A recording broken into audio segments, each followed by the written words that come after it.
दोस्तों, नेचर के आगे इंसान बेबस हो जाता है, जैसा कि सुनामी। उस वक्त इंसान को एहसास होता है कि हम कितने कमजोर हैं।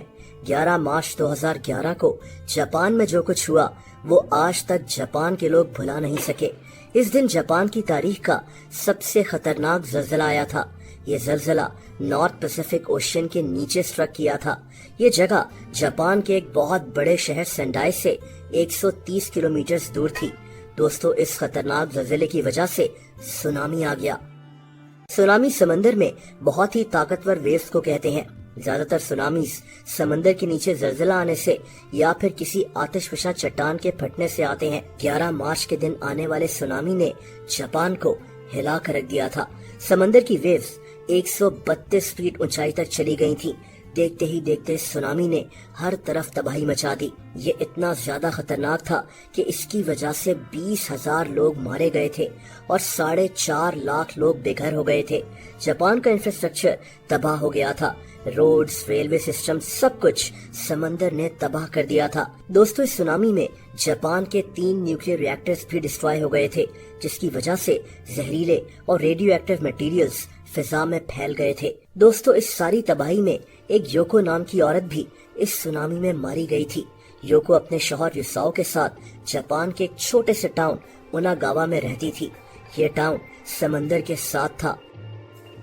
11 मार्च 2011 को जब सुनामी आया तो इस टाउन में भी तबाही फैल गई। इस टाउन के 827 लोग मारे गए थे।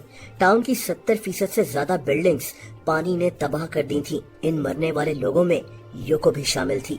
दोस्तों, ये औरत एक बैंक में काम करती थी। ये उस वक्त भी बैंक में ही मौजूद थी। सुनामी आने से पहले यहाँ जलजले के जबरदस्त झटके फील हुए थे और इसीलिए योको ने अपने शौहर को एक ईमेल की कि क्या तुम ठीक हो, मैं घर वापस आ रही हूँ। ये अक्सर अपने शौहर को इसी तरह ईमेल्स किया करती थी। बहरहाल ये वो आखिरी ईमेल थी जो योको ने अपने शौहर युसाओ को की थी। जब समंदर का पानी इस बैंक के अंदर पहुंचा तो वहां 13 लोग मौजूद थे। इन्होंने बैंक की छत पर चढ़कर अपनी जान बचाने की कोशिश की, लेकिन इन 13 लोगों में से सिर्फ एक इंसान ही बच सका। 12 लोग मारे गए, जिनमें से 8 लोगों की लाश भी नहीं मिल सकी, जिनमें योको भी शामिल थी। युसाओ अपनी बीवी से बहुत प्यार करता था। जब इसको ये खबर मिली तो इसको लगा जैसे इसकी जिंदगी अब रुक चुकी है।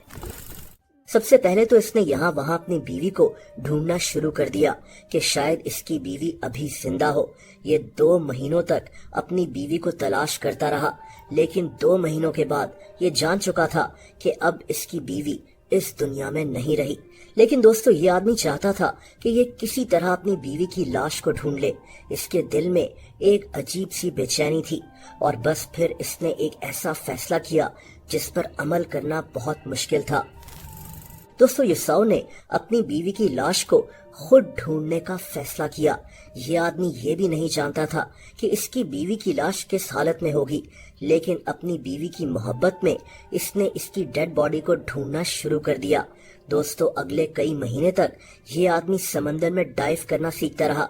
इसको लगता था कि इसकी बीवी की लाश आज भी समंदर में कहीं मौजूद है। 2013 में इसको डाइविंग का बकायदा लाइसेंस भी मिल गया और अब ये समंदर में स्कूबा डाइविंग करना शुरू हो गया। ये समंदर में डाइव कर अपनी बीवी की डेड बॉडी को ढूंढता था। हफ्ते, महीने, यहाँ तक के 10 साल गुजर गए, लेकिन ये आदमी नहीं रुका। ये अभी भी अपनी बीवी की डेड बॉडी को समंदर में तलाश करता है। ये अक्सर अपने साथ एक पूरी टीम भी लेकर जाता है ताकि समंदर के मुख्तलिफ हिस्सों में इसकी बीवी की लाश को ढूंढा जा सके। आज तक इसे अपनी बीवी तो नहीं मिली, लेकिन इसे सुनामी में डूबने वाले कई लोगों के कपड़े, फोटो एल्बम्स और ऐसी कई चीजें मिल चुकी हैं। ये कहता है कि ये जब भी समंदर में डाइव करता है तो इसे लगता है कि इसकी बीवी इसके आसपास ही मौजूद है। ये कहता है कि जब तक ये जिंदा है ये अपनी बीवी को तलाश करता रहेगा। इसकी उम्र अब 67 साल हो चुकी है, लेकिन दोस्तों, ये आदमी आज भी अपनी बीवी को समंदर में ढूंढ रहा है।